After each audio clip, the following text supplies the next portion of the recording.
અમરેલીના સાવરકુંડલા તાલુકાના ઘાડલા ગામના 55 જેટલા ખેડૂતો રેલવે ફાટકની સમસ્યાથી પરેશાન છે।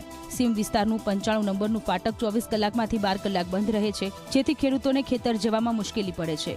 અનેકવાર રજૂઆત કરવા છતાં સમસ્યાનું કોઈ નિરાકરણ આવ્યું નથી।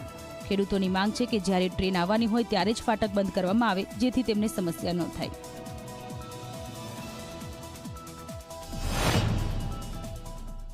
અને આ ફાટકની સમસ્યા ઘણા સમયથી છે, ફાટક નંબર 95। તો આ પ્રશ્ન અમારો સોલ્વ કરવા અમે ઘણા વિનંતી કરેલી છે, પણ કોઈ અમારું આ કામમાં ધ્યાન આપતા નથી।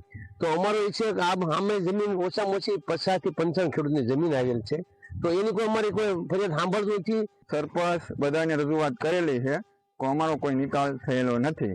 તો અમારી માંગ એ છે કે અમને 24 કલાક આ ફાટક કરી દે, બસ અમારી એ જ માંગ છે।